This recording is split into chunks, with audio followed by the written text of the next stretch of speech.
knowledge.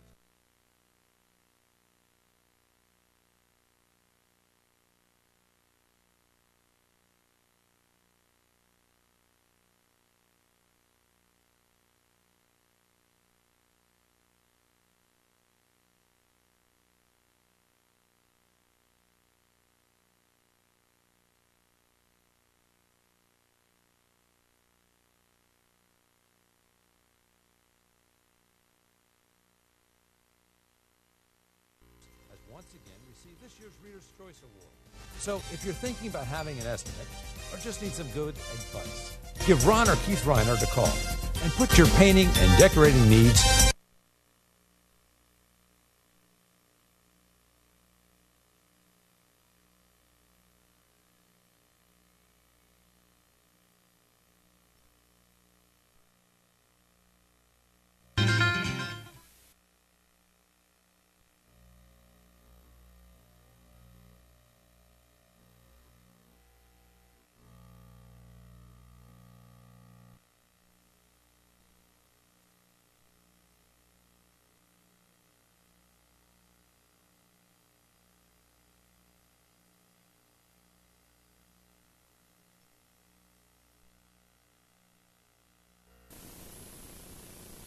Live from the PCTV studios, the Monday morning.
Mooney?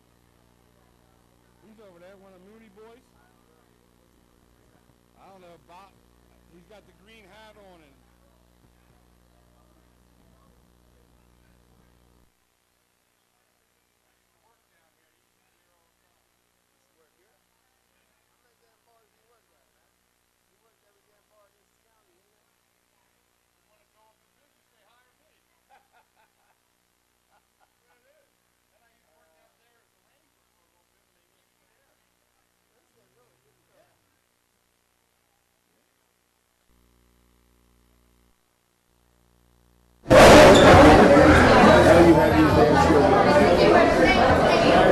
It is fun. They love it. You guys got time yet, though? Oh, okay. My bad.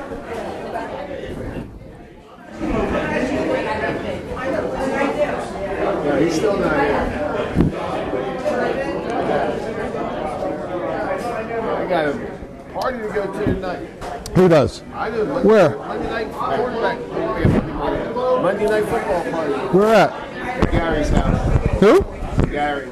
Who's that? Go student next morning. I can go out and do shit, you know? Hell yeah. Your boy Lorenzo told me he said he was going to stop down. I know he ain't going to show up either. He ain't coming down here. I know he ain't. He's bogus. I told him, I said, you're a typical administrator, man. He's got the job of his life. No shit. Stop down, come down, take pictures. Huh? Who got the cheerleaders here, you or him? Well, I called him, but they did it last year, and they said they wanted to do it again this year. And I thought we were going to be out there on the patio. Should be a nice fall night. I thought it would be a real nice night. I knew it was after the game after Pottstown. I figured you kill them, we'll have Pottsgrove here. We'll be ready to rock and roll, and it'll be a good time. Right now, of course, the weather's not good. PJP. Very confident. Very confident.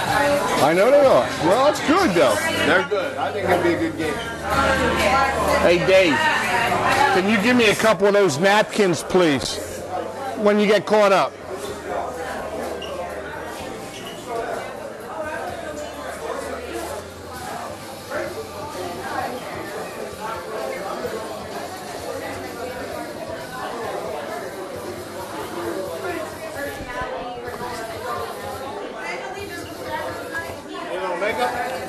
Touch-up? I need a big touch-up.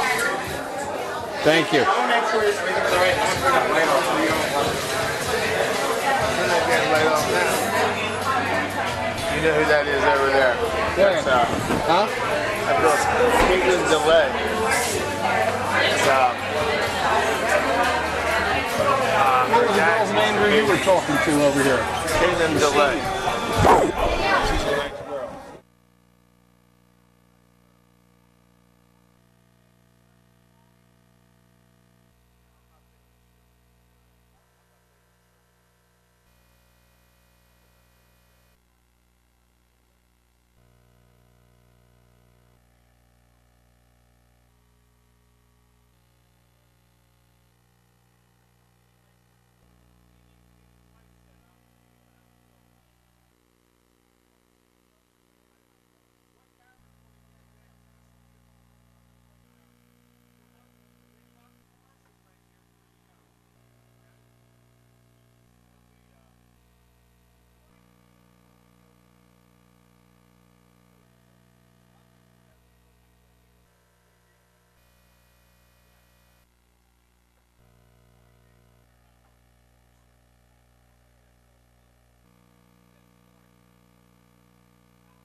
Huh?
live from the PCTV studios, the Monday Morning Quarterback.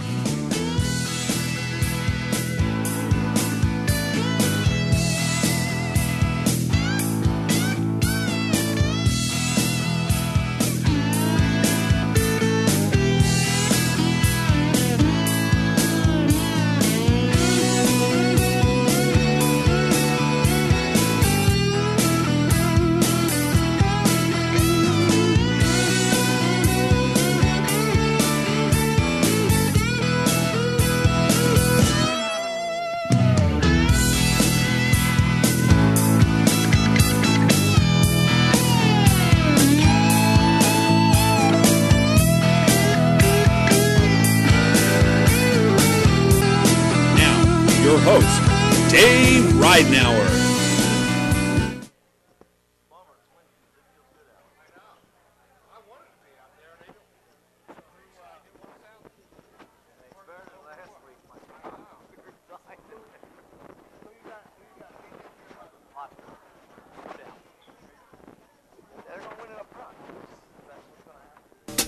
Stay tuned for more Monday Morning Quarterback right after this.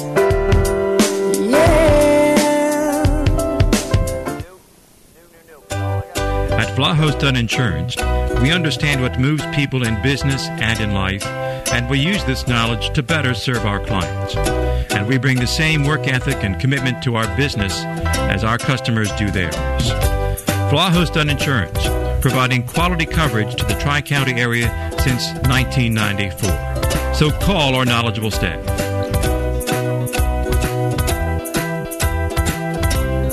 Hi, I'm Jim Vlahos of Vlahos Dunn Insurance, and we're in your community.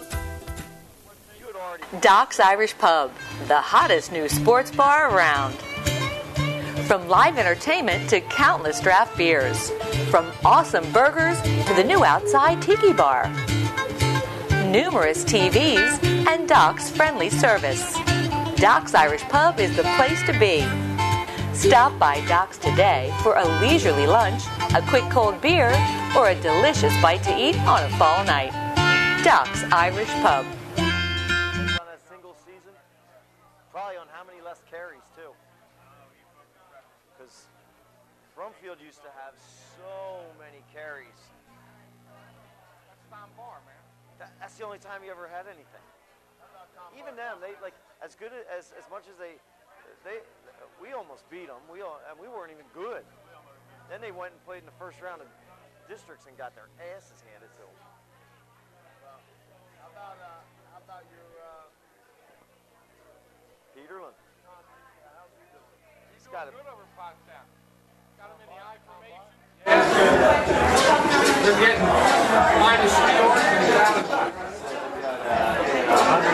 -3 yards of total offense and 3 turnovers. You ain't getting that. You ain't winning a football game against Spotsgrove. 81 yards rushing. 81 yards rushing. They're not going to win any games. Hell no, they're not. I tried to tell you that. It's interesting because these teams, Spotsgrove and PJP. I taught that March on that. I don't know what name, but I taught it. Probably didn't do a thing. Spotsgrove and PJP. Neither one of them have played anybody. You know that. You look at their schedule. Oh, no. Pottstown, Mathackton, Bordertown, Glen Mills. Who's PJP? Well, West Catholic, and that you watched that game, and I don't know. They're all right. Then who's PJP playing? Nobody. Schuylkill Valley. Trump's kid, is that his brother? Yeah. Is it right? How long's Peterlin going to be out? A couple weeks? Yeah, he'll be out for a few weeks, I think. They got this freshman they like a lot. What's his name? Ethan. Ethan Kohler. What about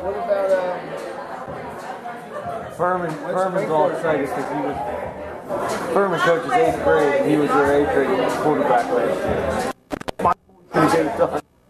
He's coming tonight because Joe C. can't make it, so I called Furman. He's coming.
Your host, Dave Ridenauer.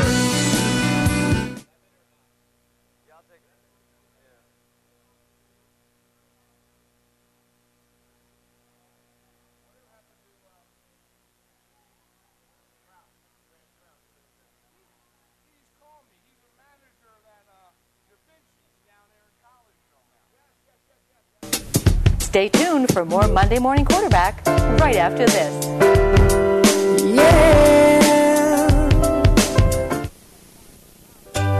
At Vlahos Dunn Insurance, we understand what moves people in business and in life, and we use this knowledge to better serve our clients.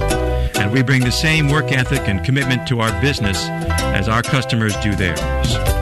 Vlahos Dunn Insurance, providing quality coverage to the Tri-County area since 1994. So call our knowledgeable staff.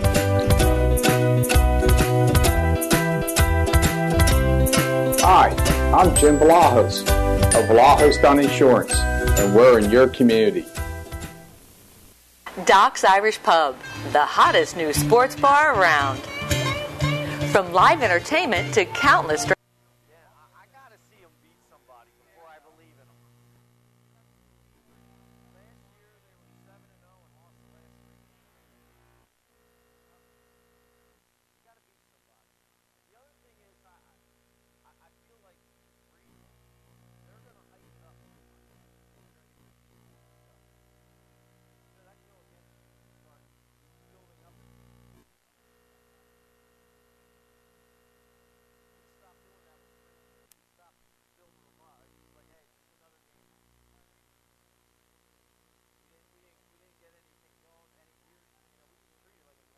Don't worry about it. It's all right. Hopefully this will...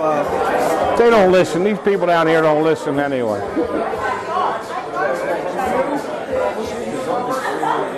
I always have something for it, one way or another. Whether it's something really tiny, Yeah, right. big concert setup.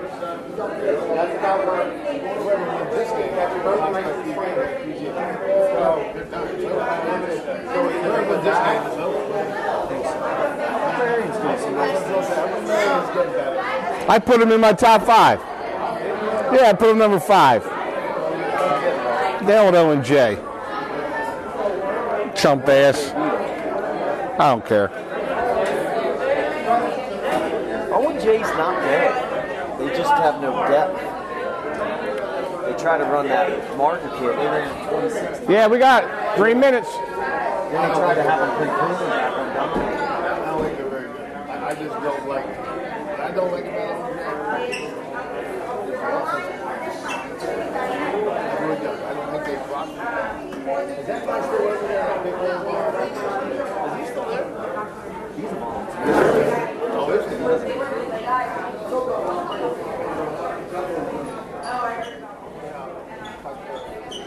Yeah. Is Kobe going to stay there, you think? There he is. There's Billy. There's Hawthorne. Test 1, 2, 3. Hey, good evening, everyone, and welcome to yet another edition of the Vlahos Dunn Insurance Monday Morning Quarterback Show. Tonight we are live at the Creekside Sports Bar and Grill.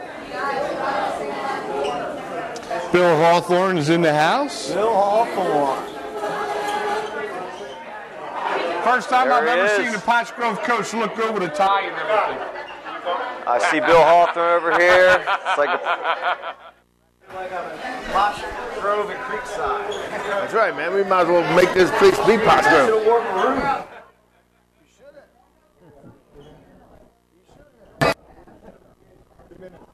2 minutes. Huh?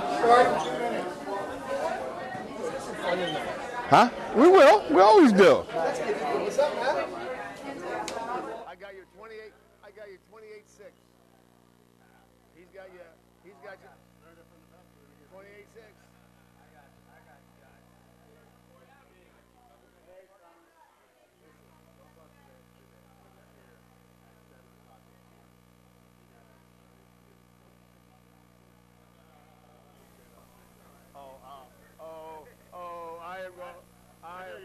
Live from the PCTV studios. I'm going to text his brothers. Oh.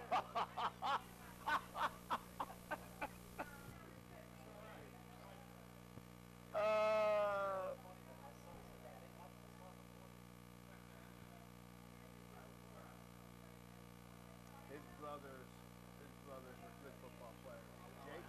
Jake is starting at Kutztown. Jake is offensive tackle, Kutztown. Here comes right here. Ansbach. Huh?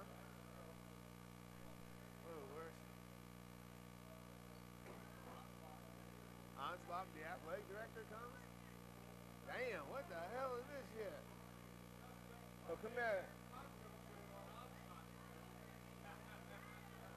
Come here. Not you. I want Jay. Justin, come here.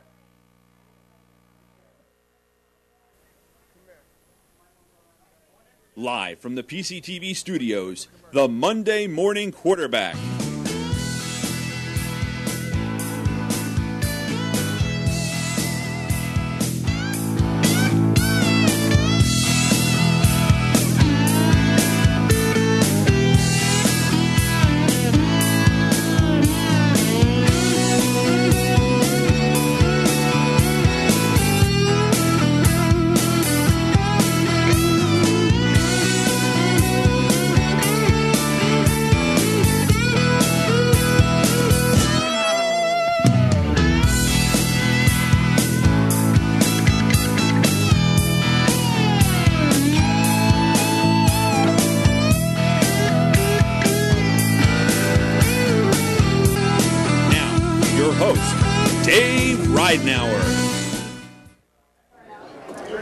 And good evening, everyone, and welcome to yet another edition of the Vlahos Dunn Insurance Monday Morning Quarterback Show.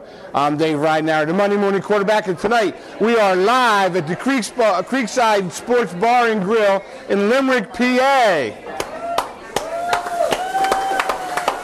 Got a great show planned for you tonight. A lot of fun, a lot of things happening. We got all kinds of stuff going to jam-pack into this hour and a half here on the show. So as we normally do, we're going to take a quick time out. We got a special surprise for you. We got the Pottsgrove cheerleaders going to take us out to break. Go ahead, girls.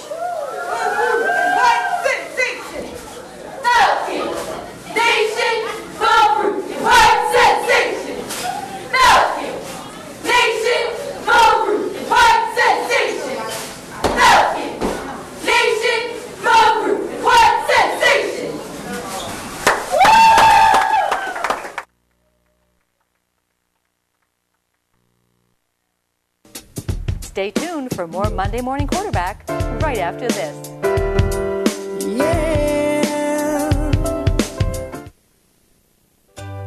At Vlahos Dunn Insurance, we understand what moves people in business and in life, and we use this knowledge to better serve our clients. And we bring the same work ethic and commitment to our business as our customers do theirs. Vlahos Dunn Insurance, providing quality coverage to the Tri-County area since 1994. So call our knowledgeable staff.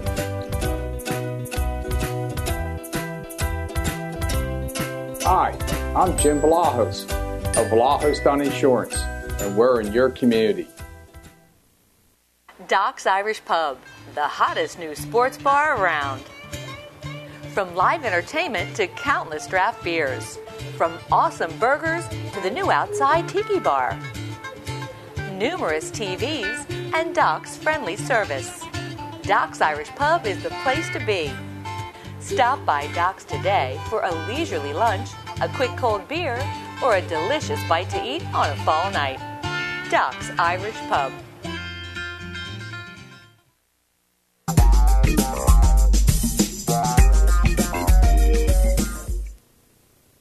This portion portion of Monday Morning Quarterback is brought to you by A to Z Furniture.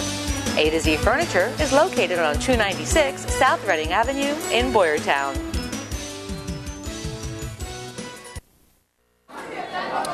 Hey, we're back here live at the Creekside Sports Bar and Grill in Limerick, PA. Again, Dave Reinauer, the Monday Morning Quarterback. As we normally do, I got my buddies here helping me out as we get ready to break down all the past weekend's local sports. We got former PV coach Scott Reed in the house, joined by former Pottsgrove coach Rick Pennypacker as we get ready to look at some of the events from over the weekend. Guys, we're finally getting into the first week of divisional play. Things are starting to tighten up. Every week is important. Rick, you and I had talked about it before. With only 5 games, you got to be on top of your game from day one. Yeah, I think if you have a loss in one of these divisional games, you could be out of the championship real quick.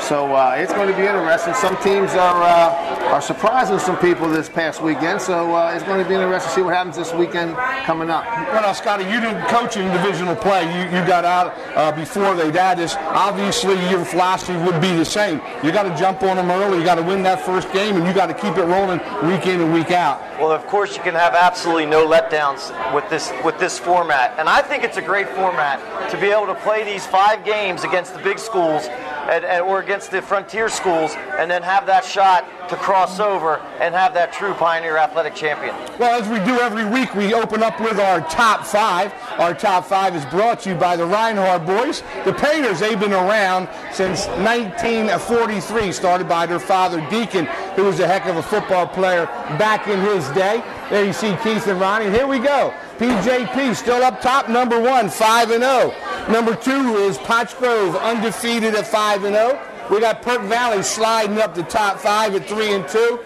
Springford at 4-1. And let's give Vic Brown and his guys a little credit down there at Upper Marion as they win their first Frontier game. They are 3-2 and playing some pretty good defense. So there is our top 5, again, brought to you by the Reinhardt Paint guys. Guys, there's some movement there. There's some things going on. Obviously, PV defending champs are getting better. Pottsgrove obviously has done what they've done the last few years. But PJP is really rolling. Rory Graver has those guys going, Scotty.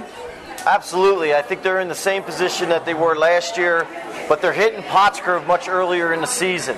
So obviously, I think they left last season a little bit disappointed with the way it started and the way it finished.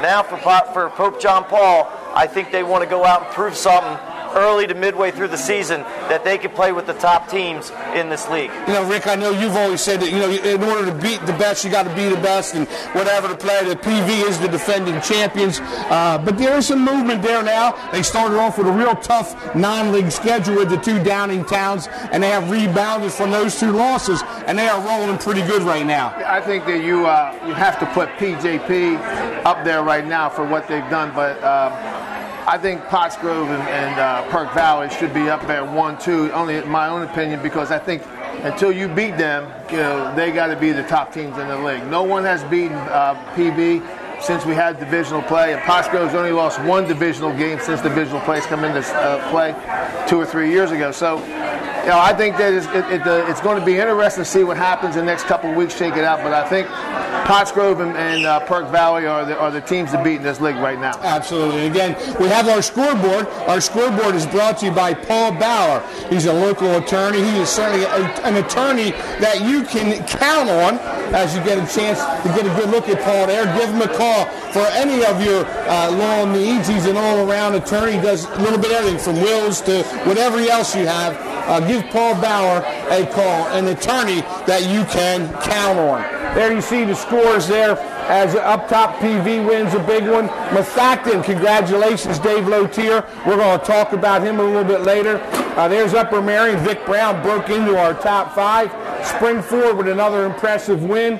Pope John Paul with a shutout. And then the game that a lot of people thought would be a pretty good one and maybe even a little closer than that, as the 2 top-rated teams in District 1 in the 4A, Pottsgrove all over the Trojans. All right, guys, let's talk a little bit about, last week we talked about the District 1 rankings. Not much has changed from week to week yet. I still sort of want to keep an update on that. as we have the 6As, which there will be 16 teams playing in the 6As, the top 8 will have home games. And I noticed Springford has moved up to number 8, PV at 12, and O&J at 13. So there are still 3 teams from the Liberty Division, Scott, that are qualifying, if it ended today, for some playoffs. And right now, this is where the divisional play in the Liberty Division hits their stride, because from here on out, every opponent they play will be 6A opponents. So they're going to get, if they get the win, they're going to get that 100 points, and then obviously, hopefully, some bonus points.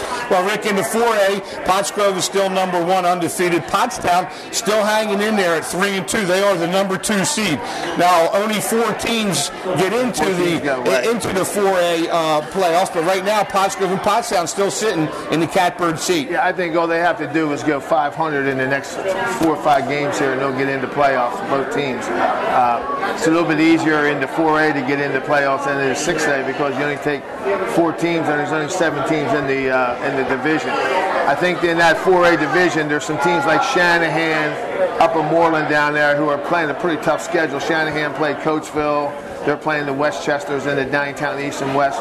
So I think that their points are going to be a little bit lower. So they may be someone to watch as the year goes on. But right now, I think, as we thought it would be, Pottsgrove is the class of 4A in that division, and they'll probably end up being the number 1 seed. And in the 3A division, Pope John Paul is rated number 1 in District 1. But it's interesting in there, Scott, there's a lot of the District 12 teams, all the Philly schools, charter schools, and some of those private schools are in that 3A division with Pope John Paul. Well, what's interesting about that 3A division, though, it's kind of a little niche, because the non-boundary schools in 3A aren't the strongest in the state like they are in some of the other divisions in like District 12 and the St. Joe's Preps of the world and those guys. So last year was Conwell Egan was the representative out of District 12, and our old buddy from Pottstown, Brett Myers, ran into him and handled them. And boy, would I ever love to see, I'm putting the cart in front of the horse, but would I ever love to see a packed school get in front of Middletown and Brett Myers' team and see that happen again. Brett Myers, a former head coach at my alma mater at Pottstown. He went back to his alma mater, where he is an administrator and a football coach. All right, guys, well, let's jump right back into it. Let's go over to Boyertown, a game that was played in Boyertown, a team that had struggled. Scott, you and I had seen Methacton play against Pottstown the week before, and Rick, all of a sudden, Methacton finds some offense. They had a hard time scoring. They only had 6 points through the first 4 games, and they jump all over Boyertown 36-7. Well, this Schultz kid has 3 touchdowns passing, and I don't know if they had a touchdown all year going into that game. But I think the key was, Dave, is they had 216 yards rushing against Boyertown. And Boyertown only had like 80 yards, 70 yards total offense. So I don't know, TJ, there's something not right over there right now. I'm sure he'll right the ship and everything, and his coaches will rally together. But, they got to circle the wagons over there a little bit after that loss. Yeah, 67 total yards, which I was really surprised at, too. Now, I know they lost Moshe. They lost their starting quarterback, Aiden Matthias. But still, defensively, though, that doesn't take away from their defensive effort or lack thereof, Scott. I was really surprised. I thought TJ would have them fired up for that one. Yeah, well, I think the other thing you have there with Schultz, as well as he only threw 13 times, which is not a lot, and he completed 9 of them. So completion percentage is really high, no turnovers. And for Boyertown, I think what they're really missing is, like last year they had Jerry Capp. Yeah. That outside presence that's going to actually expand the field for you a little bit. And without that, a lot of teams are packing it in tight and going up against that downhill run game, option game, and it's getting a little bit harder for Boyertown to get moving. And congratulations to Dave Lotier, first-year coach at Methacton. I know they've been working hard. They got your old guy, the quarterback, with them, Zuli, right, helping them out and working with them. He said after the game it's going to be a day that I will remember for the rest of my life. I'm sure that the Methacton kids will as well. I'm looking for Boyertown to rebound, though, a little bit, Rick, and see what they can do for the remainder of this year. I think TJ is a good coach. I think he'll rally the troops over there. He'll get them together. I don't know if I want to play Boyertown after a loss like that. He'll have those kids pretty fired up. But there's just something not. I had Boyertown pretty high up at the beginning of the year. Yeah. I told you that. Yeah. And I talked to Coach Heist a couple times, and he thought Boyertown was going to be one of those teams that would contend this year. But there's something not right this year, and I don't know what it is. Injuries. whatever it is, but defense is giving up too many points. Well, especially after they knocked off Upper Perk, which had been their big Thanksgiving Day rival game. They moved that game to the opener of the season, and after that big win against Tommy Hans's gang, it looked like Boyertown was going to move on. Maybe they took too many hits against Berks Catholic. You know, Scott, certainly a highly ranked team in the state of PA. Maybe they're still licking their wounds from that Berks Catholic game. That's possible with Moshe out and a quarterback out. Obviously, that's two of their best players, but let's give all the credit in the world to Dave. To Dave Lotier. He knew what he was getting into when he accepted that job. They hadn't had a lot of numbers coming out to play football. He said his motto was brick by brick, and he got his first win. And I'll tell you, any head coach will always tell you about their first win. They can remember the day, they can remember the team, and good for him, good for Methacton, and hopefully things start to turn the corner for them. And it certainly helps make this league more competitive when Methactons can be competitive and give everybody some games. Now, the game that you were at on Friday night, the PCTV network was there. Perkiomen Valley traveled to Bucktown to take on the Cats. The Cats were all fired up. They had been playing pretty well, coming off a big win the week before. But Cole Peterlin and those guys were fired up for that one. And 33-6. And talked to some people, Scott, maybe wasn't even as close as that. Well, I thought it was actually a very competitive game. First half was obviously competitive, but when you look at the O&J sideline and you have maybe 40 kids, and you look over at the Perkiomen Valley sideline and there's over 75, the fatigue wore in. Most of the O&J's D-line was playing both ways. Marcus Martin, he's everything he was hyped up to be. The guy ran for 26 carries. He had almost 150 yards. I mean, he was outstanding, but he wore out. In 26 carries, compared to Perk Valley, had 20 carries shared between Sturm, Moshe, and Malik Smith. I think it was just a matter of Perkiomen Valley was able to wear down the Wildcats later in the game. You know, Rick, defense has always been one of your fortes. You love to run the ball. You love to play good, solid defense. Even though Perk Valley continues to put up numbers with Peterlin and Smith and everybody else, defensively they still held the Wildcats to only 6 points. Yeah, that 3-5 defense they run over there at Perk Valley is pretty hard to run against right now. You know, Coach Young does a tremendous job with Coach Conley, and they run all these blitzes and everything, and we hated to play against that defense. I think that the way you win championships in high school football is you got to run the ball and you got to stop the run. I mean, that's just as simple as that. Also, the thing that really looked at me was that O&J turned the ball over 3 times, and Perk Valley turned it over twice. So that's not like them to have. Peterlin had 2 interceptions. Yeah. That's not like him. Yeah, but I'm sure, you know, that things will work out with those guys over there. It was a great game. I know some friends over there, and they thought it was a pretty exciting game. Yeah, well, again, a negative note, if you will, for Perk Valley. Cole Peterlin nicked his ankle up, twisted a little bit. He may be out a week or 2. They got a freshman named Ethan Kohler, they are very, very high on. So keep your eye on PV's quarterback, the young freshman, the next week or so. All right, we got one more game before we take a quick break and get over to the Pottsgrove girls. We talked about Upper Marion coming on, playing much better. Vic Brown and his gang with a 24-14 win over Phoenixville. I know Don Grinstead, Rick, came into the season with high hopes, you know, with Washington and Pinella and all those guys that they thought they were going to be ready to compete. Yeah, and the thing that really killed me stuck out to me was that there was a blocked punt right in the beginning of the game for Phoenixville.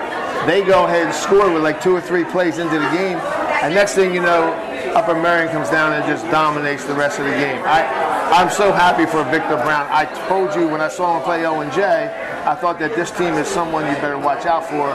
Victor and Don Jackson and those guys have these guys playing very well. And he's a Bloomsburg guy, Ricky P. He's a Bloomsburg guy, so you know he has a pedigree about. Yeah. Now, we talked defensively about the last game. Again, they held Phoenixville to way under their averages. They didn't do a good job. Washington, who had been lighting it up, what do you have, like 20-some yards or something? So he's in trouble. Him and Pinella, they had 56 yards total rushing. Yeah, exactly. That's hard to believe. But their defense, I'm telling you, I saw them play against O&J. They shut O&J out for 3 quarters.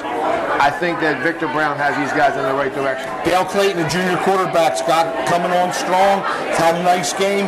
Tell us a little bit about the offense for the Upper Marion. Well, what impressed me is this weekend is Clayton was able to target 5 different receivers.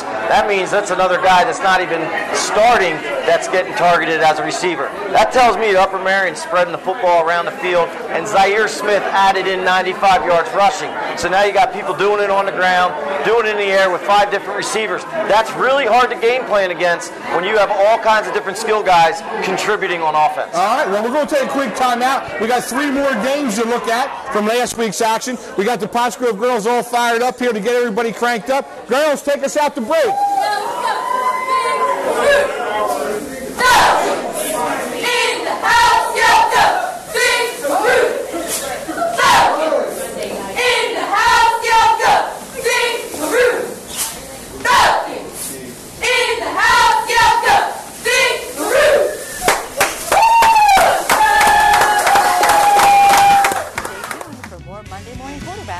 Right after this.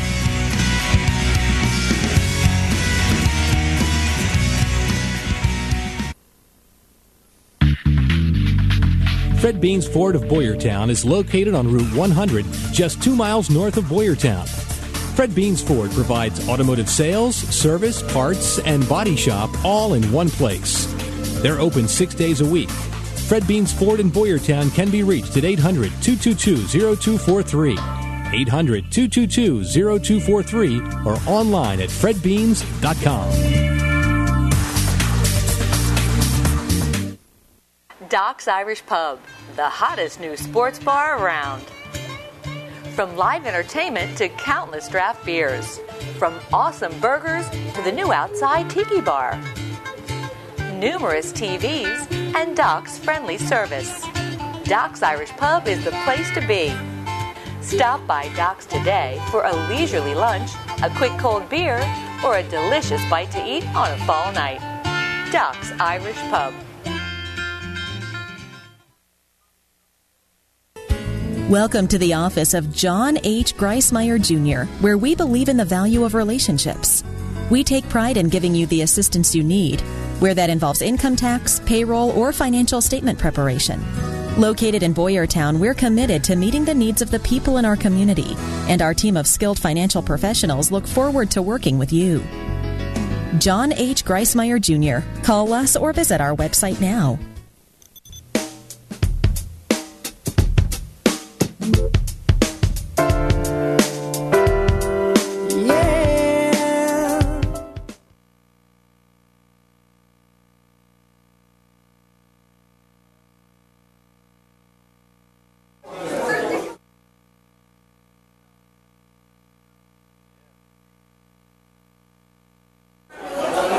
Hey, we're back here live at the Creekside Sports Bar and Grill in Limerick, PA. We're having a lot of fun. We got some good school spirit here by the Pottsgrove cheerleaders. We got Scott Reed. We got Rick Pennypacker. We're breaking down all the games from last week. We got 3 more to go, guys. Let's talk about that Pottsgrove-Pottstown game. That was a game that a lot of people had thought was going to be a good, solid game, that crosstown rival. We had Josiah Wiggins on the show last week, who played real well against Methacton, Scott, but Pottsgrove did a heck of a job of corralling him and not allowing him to show what he can do. I think Pottsgrove's getting back to the nuts and bolts of what they are. We talk about 400 yards, almost 400 yards of total offense, 353 of them coming on the ground. Isaiah Taylor, the offensive line, the tight ends. Pottsgrove's getting back to playing Pottsgrove football. And when they do pass, it's very effective. And it always keeps people honest because you can't just bail on the run. Even if they're not making tons of pass attempts, it's always a threat. Well, Rick, obviously the first year out of there, but something that was near and dear to your heart was the offensive and defensive lines. I read some quotes from Bill Hawthorne that said that their football and emotional leaders are on both sides of that offensive line.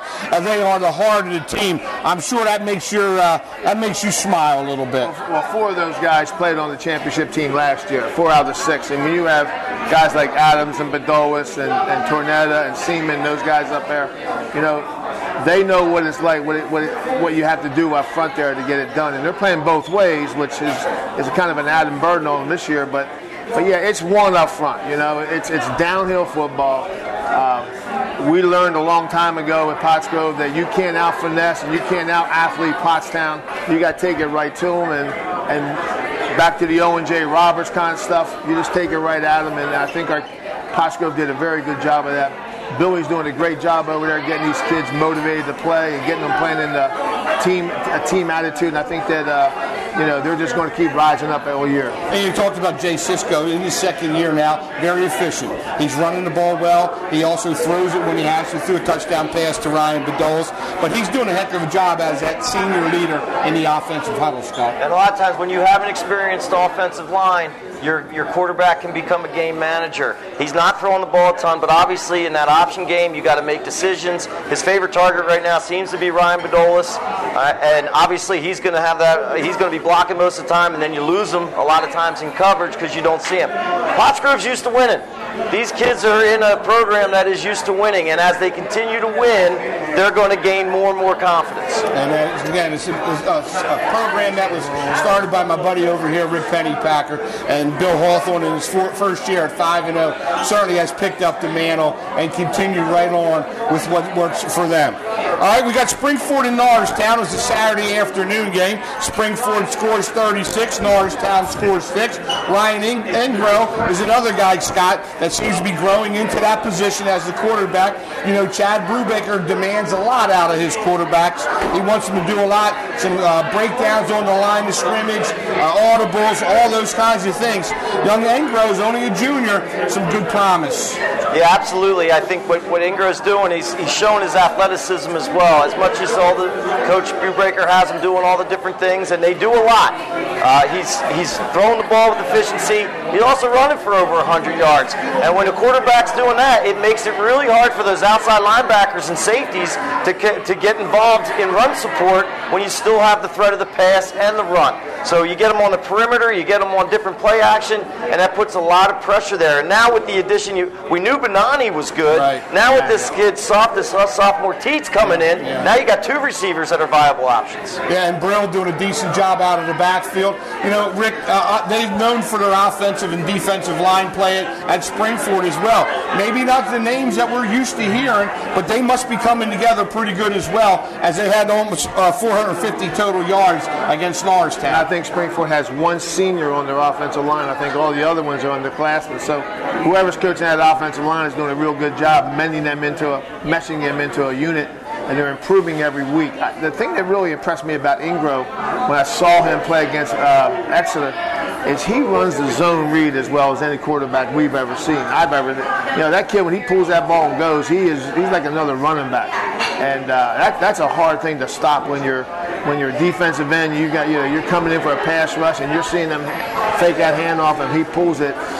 When he's in the open, he's gone. He's a tremendous athlete. For a junior, I think he's going to be a big threat around this area. Right. Special player. And again, that RPO to run pass options, he seems to have down. You know, Norristown, we talked briefly last week about them having two quarterbacks, Scott. You know, Watson and Denolfi. Watson threw the ball pretty well. He threw 50%, 13 for 26. But again, they had four interceptions between them, Scott. And you know you can't turn the ball over against a team like Springford. Absolutely not. When you're coming into a game and you're going against somebody like Springford and a team that's predominantly at the high end of the Liberty Division, you cannot turn the ball over because you are just giving away possessions. And a lot of times when you turn the ball over, you're giving up short fields. And a guy like Coach Brubaker, he smells blood in the water. He's a shark. He's going to go up top right away on those quick momentum plays right after a turnover. And again, the last game that we have from the weekend was another Saturday afternoon game. It was Pope John Paul and Upper Perk. Pope John Paul with another shutout, 40-0 over Tommy Hans's gang. And we talked a little bit about Boyertown, Rick. Trying to figure out what's going on over there. Upper Perk struggling as well as they get shut out 40-0 by the Golden Panthers. Well, I read Tommy said in the paper that it's Upper Perk football right now. You know, they have a couple good years and then they step back a year to rebuild. And I think they're going through a rebuilding process. I think they had a great group of older kids last year, and they got some young kids playing for them this year. I think Tommy Hans will get those kids playing. I think those coaches over there do a great job. They always scared me when we played them. I always had a lot of respect for them. I just want to see PJP take that offense they have up against that vaulted defense this week at Pottsgrove. I want to see a little bit of that. We're going to talk about that in a little bit. Yeah, I want to see that. Scotty, the guy, I know you're a big offensive guy.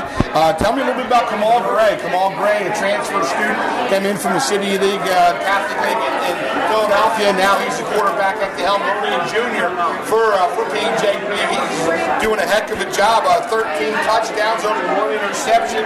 They got Scarbeck. They got this young freshman Cormos. They got some weapons, and the Tally can run the ball. Absolutely, and you're at a point now with Kamal Gray where, again, is another kid who can run the ball as well as pass the ball. Obviously, he's a passer first, but when everything shuts down and everything goes the way it's not drawn up to be, when you have quarterbacks who can still get positive plays, it pulls your hair out as a defensive coordinator. We've seen that in the league with the likes of Terrell Chestnut, Rashawn Stewart.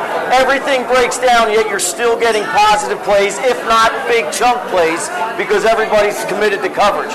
So he's the type of guy who can be tough to stop, especially on third down in long situations. Yeah, we're going to be anxious to look forward to seeing them this weekend as they have a big game, which we will talk about a little bit here later on the show. Well, we're getting ready to take another time out. We got the girls all fired up. We got Coach Harris and the Pottsgrove girls here ready to take us out. Go ahead, girls.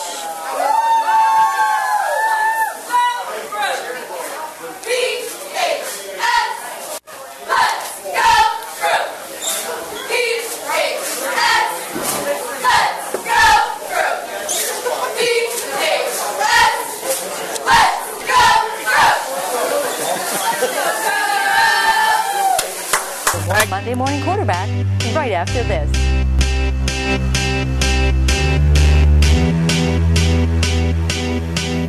Doc's Irish Pub, the hottest new sports bar around. From live entertainment to countless draft beers. From awesome burgers to the new outside tiki bar. Numerous TVs and Doc's friendly service. Doc's Irish Pub is the place to be. Stop by Doc's today for a leisurely lunch, a quick cold beer, or a delicious bite to eat on a fall night. Doc's Irish Pub. Don't be nervous. The newly remodeled and renovated Creekside Sports Bar and Grill sits on the Landis Creek Golf Course. Featuring live entertainment and weekly specials, the Creekside offers something for everyone. Discounted beer and wing prices during all Eagles games brings a being at the game feeling. With tailgating, big screen TVs, and wearing your team colors, you can bring the fall spirit to Creekside. So stop by the Creekside Sports Bar and Grill and see all the fun things it has to offer.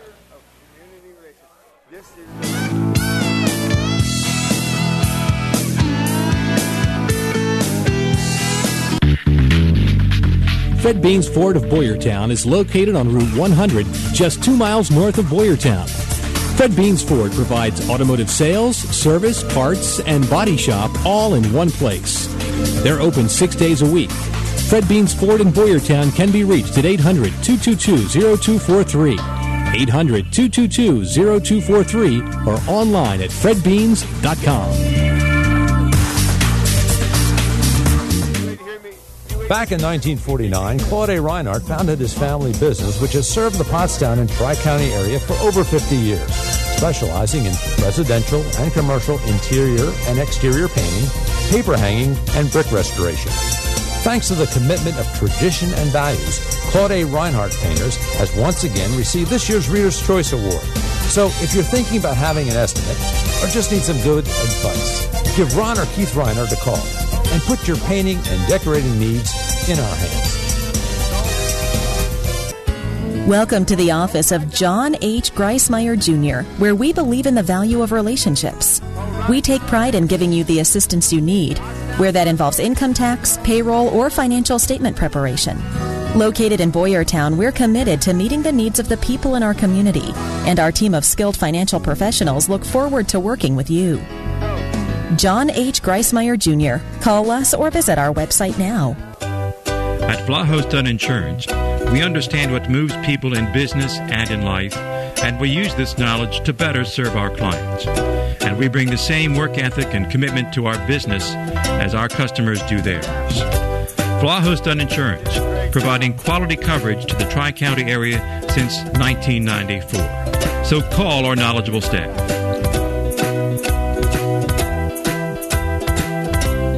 Hi, I'm Jim Vlahos of Vlahos Dunn Insurance, and we're in your community. Lorenzo took his picture. Make sure everyone saw him. Hey, we're back here live at the Creekside Sports Bar and Grill. I'm Dave Reiner, the Monday morning quarterback, and we're having a good old time. We got the Pottsgrove cheerleaders all cranked up. We got Scott Reed, we got Rick Pennypacker, and guys, before we say goodnight to you guys, we always look at this week's games coming up. We have some interesting ball games. As I said, we're in the second week now, week 2 of our divisional play. Let's start with the Frontier Division. Let's check out Upper Marion at Upper Perk now. Rick, let's start with you. You're familiar with the Frontier Division. You know, we're a little, not sure what's going on over there in Pennsburg with Tommy Hans's gang, but Victor Brown is doing a pretty good job, and they're 1-0 in the league. And how do they fare up against Upper Perk? I always thought that if Victor Brown ever got an offense, because his defense has been carrying him, if they ever got some offensive weapons, I think they would be very good. And now he found them. Upper Perk, I think, home game. I don't know if this is the first home game because of the mold they had over there. I think they moved one game away, but this may be their first home game, and playing on that home field over there gives Upper Perk a big advantage. Scotty, how you break it down? Well, for me, I look at Upper Perk last week against Pope John Paul, and one of the things is you got a young team, a team on the rebuild, and all of a sudden you start the game off, you get down the red zone twice, and you get stymied. And then you give up 2 interceptions. I think Upper Perk just needs something positive to happen, especially early on the game at home, to get excited. And I think those kids will rally and make this a competitive football game. Well, the Trojans, coming off of a spanking against Pottsgrove, travel to Phoenixville. This is a game now, Rick, that both these two teams, I'm sure, think can win. They're winnable games for both Don Grinchig, who I'm sure wants to get a little shot back in his old team, and Mark Fisher, who we had on the show last week.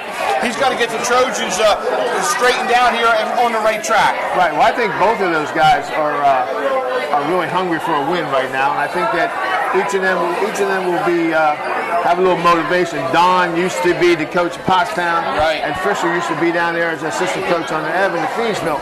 And I think, if I'm not mistaken, Coach Fisher used to teach down there at Phoenixville. Yes, correct. Until last year. So I think it'll be a game where there won't be any motivational problems. They're both going to be worried about getting that first win. And again, Pottstown's got to win to stay in the playoff hunt. So I think that they'll be get Wiggins going a little bit, and I'm sure Coach Grinstad wants to get that offense moving a little bit with Washington, Pinella. So I think there'll be a great game. Well, Josiah Wiggins, who was our player of the week last week, has an opportunity again to showcase some of his skills and talents down at Washington Field in Phoenixville. And again, now they're playing a 5A school, so there's some bonus points involved in there as well for Pottstown to stay in that playoff race. I think both teams in this game are looking to rebound after kind of poor offensive performances in week 5. Both teams rely heavily on the run to move the ball. This is going to be like an old game when he used to play Perk Valley versus Pennypacker. The game will be over in 90 minutes. All they do is run the ball. But look for them to play. Both teams come out, play really good defense, run the ball, a real smash mouth type of game, I think. All right, and the game that we will feature right here on the PCTV network is Pope John Paul traveling to Rick Pennypacker Field at Pottsgrove for a big game. A lot of people think that the winner of this ball game certainly would have a leg up on the rest of the Frontier Division. Rick, I know you're not coaching in this one, and you say you're having fun golfing, but I'm sure you wouldn't mind running around on the sidelines again for these big kind of games. Yeah, well, you know what, Pottsgrove, we live for these type of games. I know Scott, when he was down at Park Valley, he probably felt the same way. These are the kind of games you coach to be in, and these are the kind of games you, as a player, you want to play in. There's going to be a great crowd. There's going to be the student sections will be crazy. They won't be as big as Springford and Park Valley, but it'll be a great game. I will never forget when you did your Monday morning, or you did your pack preview show at Springford earlier in the year. You asked the Natal kid who his rival was, and he wouldn't answer you, and you said, "It's okay, Coach Graver won't mind." And he said with this face, he said, "Pottsgrove." And you can just see that he wants to get back to his sophomore year when they beat us over there.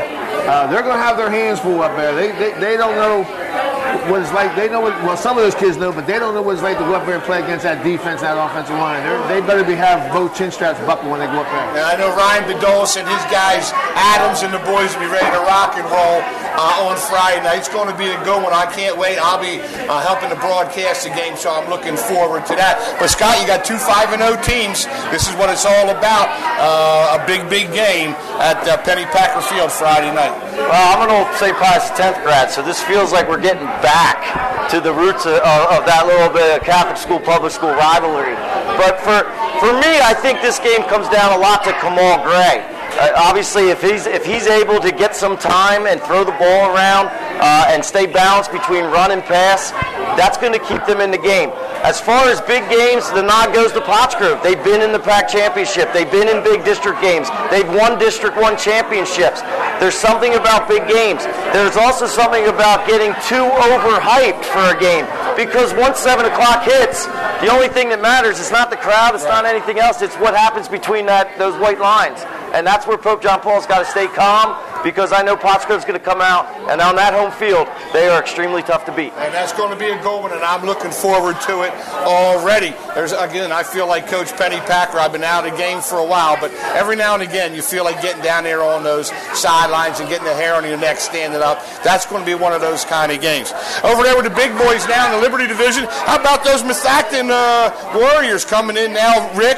They're 1-0 in the league. They're going to take on Springford. On paper, it looks like a mismatch, but can Dave Lotier crank up another game against the Rams, who may be looking ahead in the schedule? I don't know. It's a Saturday afternoon game. It's homecoming. Springford has the parade down Main Street of Brewers Ford. All the distractions of homecoming, Coach Brubaker's got to get his kids focused on Methacton. I'm sure practice was a little bit better this week at Methacton because he won a game. I'm sure their confidence is a little bit higher. Coach Brubaker, like you say, on paper, they're the favorites, but all those distractions. I hated homecoming because everyone's worried about other things than playing football. This game could be a trap game for him. I'm sure Coach Brubaker knows that. He'll get those kids ready to play. And, you've played against these teams in the past. Scott, you certainly know. And, again, the rivalry between Springford and PV has certainly been well written about and well documented.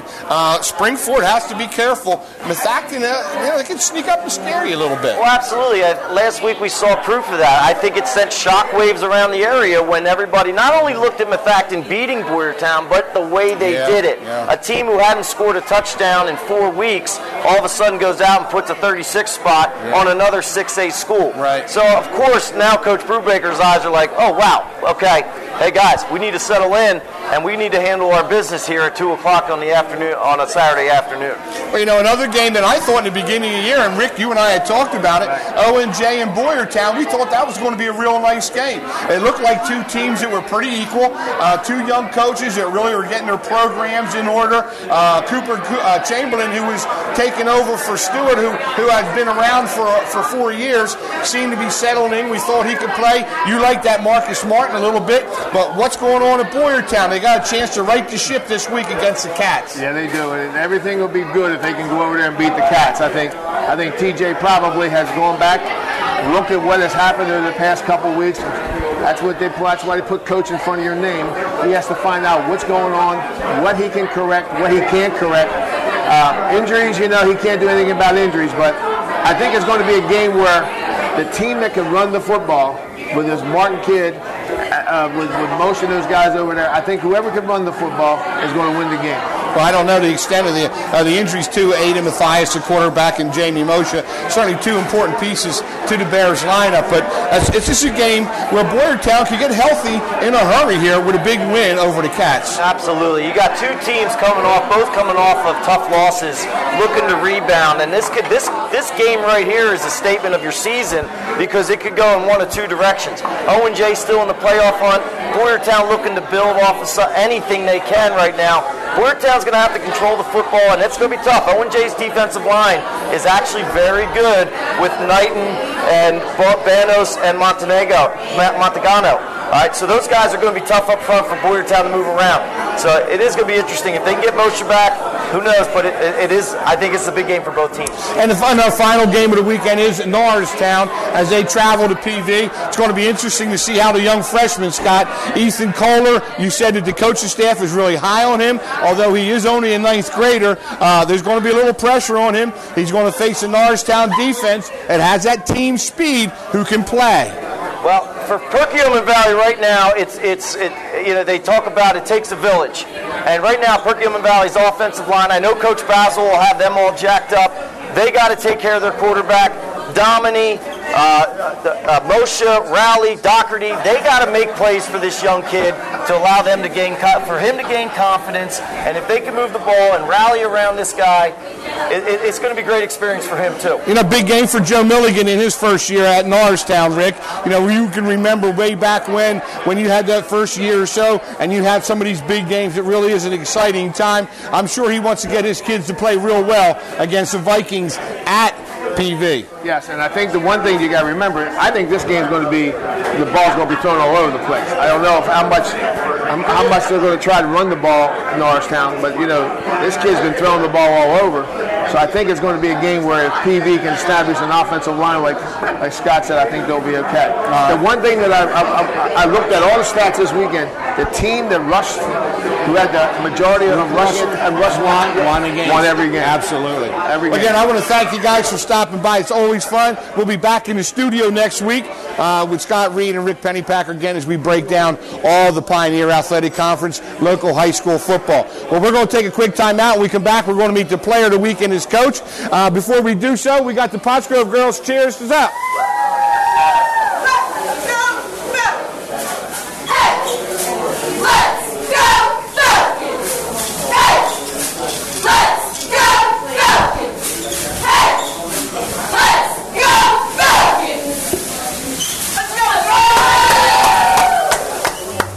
Stay tuned for more Monday Morning Quarterback right after this.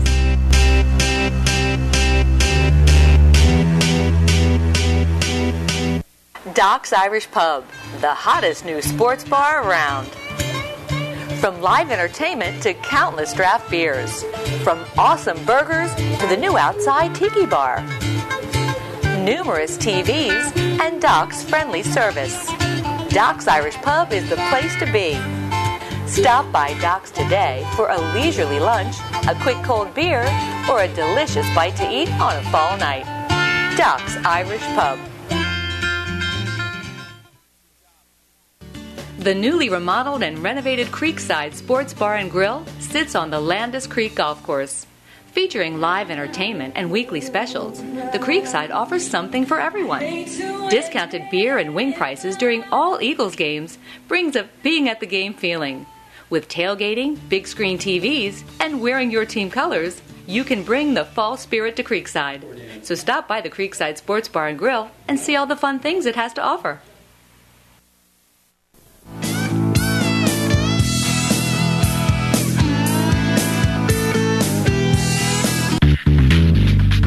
Fred Beans Ford of Boyertown is located on Route 100, just 2 miles north of Boyertown.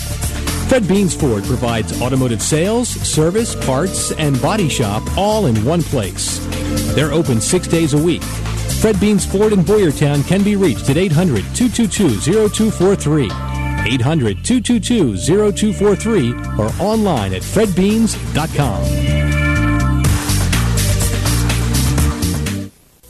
Back in 1949, Claude A. Reinhardt founded his family business, which has served the Pottstown and Tri-County area for over 50 years, specializing in residential and commercial interior and exterior painting, paper hanging, and brick restoration. Thanks to the commitment of tradition and values, Claude A. Reinhardt Painters has once again received this year's Reader's Choice Award. So if you're thinking about having an estimate or just need some good advice, give Ron or Keith Reinhardt a call and put your painting and decorating needs in our hands. Welcome to the office of John H. Greismeyer Jr., where we believe in the value of relationships. We take pride in giving you the assistance you need, where that involves income tax, payroll, or financial statement preparation. Located in Boyertown, we're committed to meeting the needs of the people in our community, and our team of skilled financial professionals look forward to working with you. John H. Greismeyer Jr. Call us or visit our website now. At Vlahos Dunn Insurance, we understand what moves people in business and in life, and we use this knowledge to better serve our clients. And we bring the same work ethic and commitment to our business as our customers do theirs. Vlahos Dunn Insurance, providing quality coverage to the Tri-County area since 1994. So call our knowledgeable staff.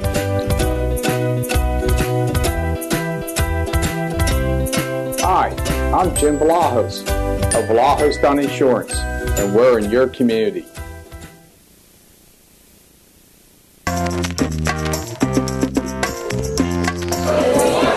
And we're back here at the Creekside Sports Bar and Grill in Limerick, PA. Again, I'm Dave Reiner, the Monday morning quarterback, and I want to thank everybody for stopping by. We got a lot of things going on here tonight, a lot of fun. We had to move inside. We were going to be out on the patio, but we were hoping for a nice fall night, but it just didn't work out that way. So hang in there with us as we have some fun here down at the Creekside. This is always a great time of the show where you get an opportunity to meet a player of the week and his coach. And again, the player of the week is brought to you by the Trophy and Plaque Shack. I want to thank Charlie Pierce and Pat Montgomery and all the gang down there. And of course, CGI, the Ritwich boys down there on High Street, where they'll print anything but money. I want to thank them for helping us out. This week we have Justin Adams, a big old offensive and defensive lineman from Pottsgrove, wears number 54, and his coach, first-year coach, Bill Hawthorne. Guys, congratulations and welcome to the show. Thanks for having us, Steve. Well, let's start with you, Bill, for a quick second here. Obviously, we listened a little bit about what was going on here. You fill in as the first year as a head coach with some big shoes to fill. Obviously, it was something that you have been waiting for a while. Tell us a little bit how that transition from being an assistant or a coordinator to the head coach has gone for you. Well, I think, honestly, it's gone about as smoothly as it could have gone, and I'm very fortunate. And I'll give all the credit to two different groups of people. My assistant coaches, who helped me out immensely, Bill Bradford, Josh Lindy, Brett Herring, Preston Moser, Eric Angstrom, Josh Ford. I mean, they're what they do on an everyday basis. I just can't thank them enough. And I'll thank another individual, my mentor, Rick Pennypacker. I mean, he helped whenever I asked or whenever he felt a need to. He's been great. He's been a help my whole life. So I really appreciate his help. But most importantly is our seniors. This senior group is a real talented group, but Dave, these kids are in my AP class. They're solid citizens. I mean, they're the kind of kids that I have my son running around the sideline, and I'm glad to have my son running around these kids. Well, Justin, obviously you've been there for Coach Pennypacker, and he was one of your position coaches as well, and now with Coach Hawthorne. So you've seen the transition. I'm sure it has gone smoothly for you guys. Was there adjustment though a little bit between Coach P and now with Coach Hawthorne? It's much of the same. Of course, it's a different vibe, but we run the same offense, same defense. Nothing much changed. So the verbiage is still the same, the playbook and all those different things. Same steps we take for offense. Now, last year, obviously, you had a very successful season, but you lose a guy like Faison. You lose some really good players, to Hurt Ramsey and those guys that were very, very talented. Now you go from a junior to a senior. Do you find yourself in more of a leadership role now, Dustin, or how did you approach that going into your senior year? Definitely, I feel more of a leader in my senior year. Me and the other returning starters on the offensive line, we've stepped up. We have a good young running back, Isaiah Taylor. Isaiah Glover's doing good. We have 5 captains that are leaders, and then all the seniors are leaders. Well, obviously, Jay Cisco is another guy who's a senior in your class. He's calling the signals out in the huddle with you guys, but you guys have sort of come up the ranks together. I'm sure you and he are part of that leadership gang. Now, Coach, you talked about the senior class, and, it's funny for people who never played or didn't coach, and they don't quite understand all these different things and the dynamic of what's going on, but you certainly have as a former player and now as a coach. You just can never put a value on your senior class and what they can do for you. You can't, but any successful program is going to have these classes, and think about last year we graduated 18 seniors, and that was a good class. Well, we just kind of replaced them, and that's a credit to these kids. They have a lot of expectations all the time at Pottsgrove, and they handle it, and they do it the right way. They do it with class and dignity. I mean, Justin is the heart and soul of our team, just like the rest of the offensive and defensive linemen. They are emotional leaders. They get everyone fired up. They're natural leaders, and they just do the things they have to do to win, and they do it quietly, and the younger guys follow suit. So, they're immeasurable. Well, as I said, I think you keyword quietly, because you don't appear to be a rah-rah, fiery kind of guy. Is there another side to Justin Adams that we don't know about, or you just sort of lead by example? Tell me a little bit about that. I mean, yeah, in huddles, I'll talk. I'll get them revved up. Just I'm not big on talking outside of the team. Okay, so there's something to that, and you know, it's good. Now, when you go through your preparation for the offensive side of the ball, are you a film guy? Are you one of those guys that loves to watch a lot of film, or how do you do that? Yeah, a lot of the linemen like to get together, watch film together, hang out.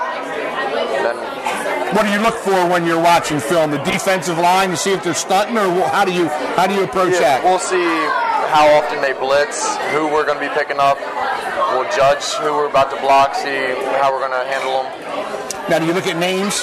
I mean, obviously you know a lot of the guys from the area. Yeah. You know that, hey, John Smith's playing for them. I know he's pretty good. Do you know their names and all that stuff too? Not many. I know them mostly by numbers, but some kids do pop out. Yeah, obviously kids with reputations. You would certainly know. Now, Billy, when you came into the season, that first game we did on TV against West Catholic, I'd have loved to have been a little fly on the wall and see what was going on inside there. But how were you?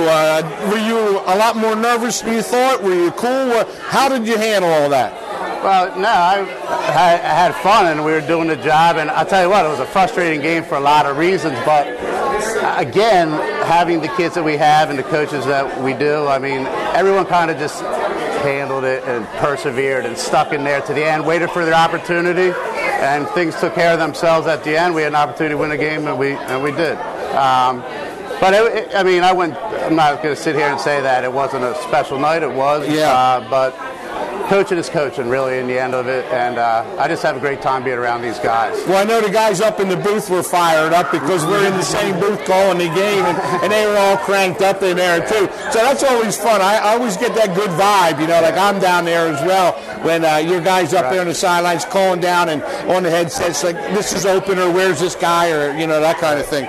Now, are you a guy that can make adjustments in game or in halftime, Justin? Because that's a big part of playing football is, you know, hey, maybe they didn't show you this or they didn't show you that, but now you know you have to adjust and take some steps. Are you able to do that? Definitely. We usually talk to coaches. We tell them what they're lined up, then they'll help us out in adjusting. A lot of teams like to cheat on us.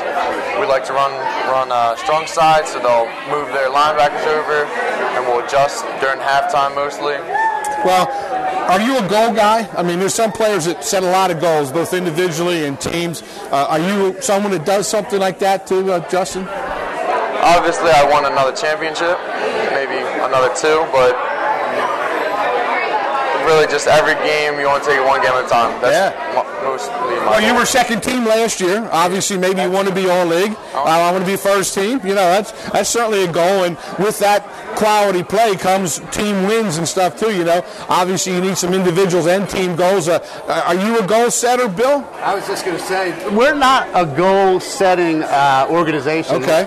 We have our own high standards. We expect to go out there and play our best every game. We go out there, and frankly, we expect to win every game. And that kind of takes care of itself and takes care of the goals.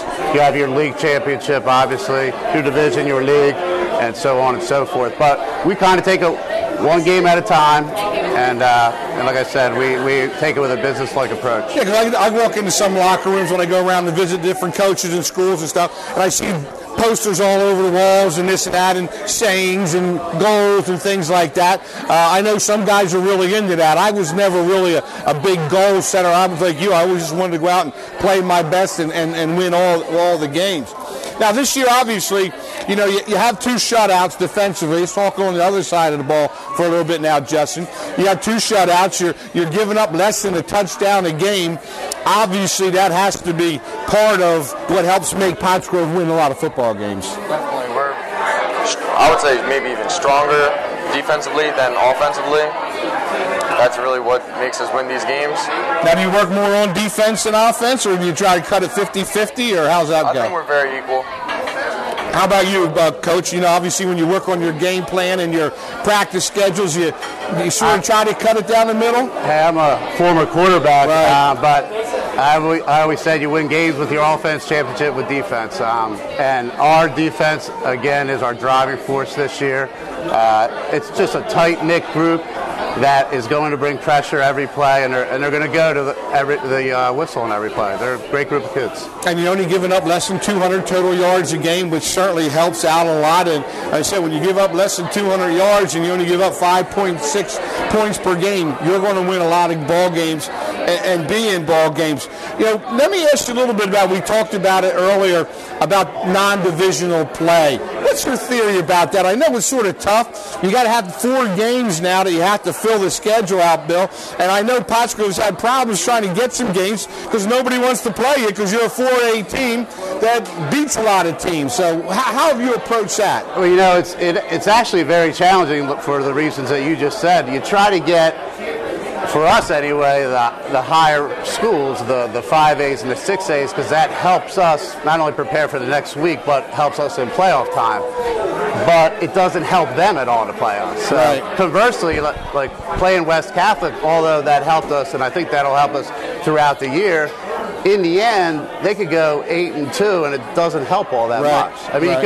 in a lot of cases, you can only lose.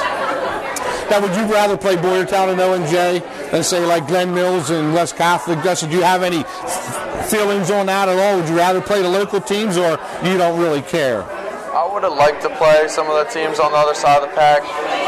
Throughout my high school career, I never versed Springford. I never versed O&J.